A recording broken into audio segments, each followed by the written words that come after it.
আসসালামু আলাইকুম ভাই এবং বন্ধুরা, কেমন আছেন সবাই? আশা করি সবাই ভালো আছেন। আমিও আল্লাহর অশেষ রহমতে ভালো আছি। আজকে আপনাদের মাঝে একটি নতুন ব্লগ ভিডিও নিয়ে হাজির হলাম। আজ যাচ্ছি নতুন একটি পর্যটন কেন্দ্রে, যেটা চাঁদপুরে অবস্থিত। চাঁদপুর সদরের বাইরে শাহরাস্তি উপজেলায় অবস্থিত। বাস থেকে নেমে আমরা সিএনজি যোগে রওনা হলাম আমাদের গন্তব্যস্থলে। আজকে আমাদের গন্তব্যস্থল হচ্ছে শাহরাস্তি উপজেলার নরেনপুর গ্রিন গার্ডেন পার্ক। পার্কের উদ্দেশ্যে আমরা রওনা হয়ে গেলাম। সিএনজিতে করে যাচ্ছিলাম এবং চারিদিকের যে প্রাকৃতিক যে সৌন্দর্য সেটাও উপভোগ করতেছিলাম আমরা। দেখতে দেখতে চলে এলাম আমাদের গন্তব্যস্থলে। এখন আমাদের গন্তব্যস্থলে প্রবেশের পালা। ভিতরে প্রবেশ করতে হলে টিকিট আমাদের কিনতে হবে, তাই আমি যাচ্ছি টিকিট কেনার জন্য। আমার সাথে সদস্যদের জন্য টিকিট কিনতে হবে, তাই চলে গেলাম টিকিট কাউন্টারে। টিকিটগুলো নিয়ে নিলাম। টিকিটগুলো দিয়ে পার্কের ভিতরে ঢুকে গেলাম। তারপর চারিদিক ঘুরে ফিরে দেখলাম কি অবস্থা। তো চলে যাচ্ছি সামনের দিকে, কি দেখা যায় দেখি। আমি দেখি, আপনারাও দেখেন। যেতে যেতে সামনে পড়লো একটি ফটোশুট স্পট, যেখানে সবাই ফটো তোলা নিয়ে ব্যস্ত। যাক, এবার একটু এন্টারটেনমেন্টের পালা। পাখিদের নাচ গান দেখি, একটু ঘুরি ঘুরি। আপনারাও সাথে থাকেন।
এই সাইডটাতে রিলস বানানোর জন্য ব্যবস্থা রাখা হয়েছে।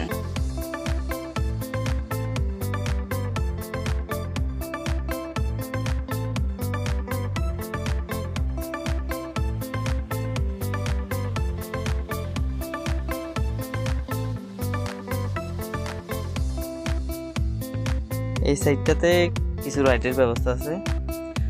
বাচ্চাদের কিছু রাইড আছে এখানে, বাচ্চারা সেই রাইডে গিয়ে মজা করতে পারে। এবং বড়দের জন্য কিছু রাইড আছে, যেটা আরো সামনে।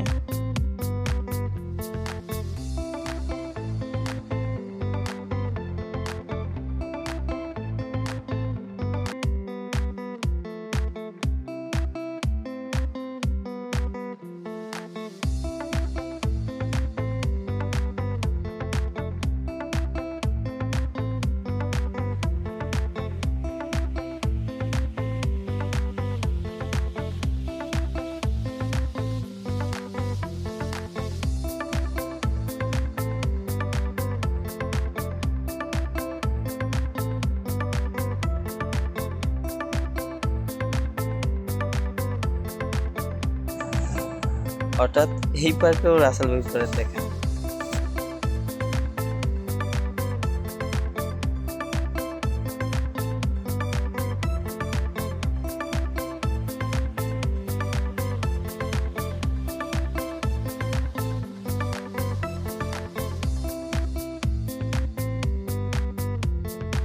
এই পার্কের যে স্ট্যাচুগুলো আছে সবগুলোই রিয়েলিস্টিক মনে হচ্ছে, দেখতে খুব সুন্দর লাগতেছিল।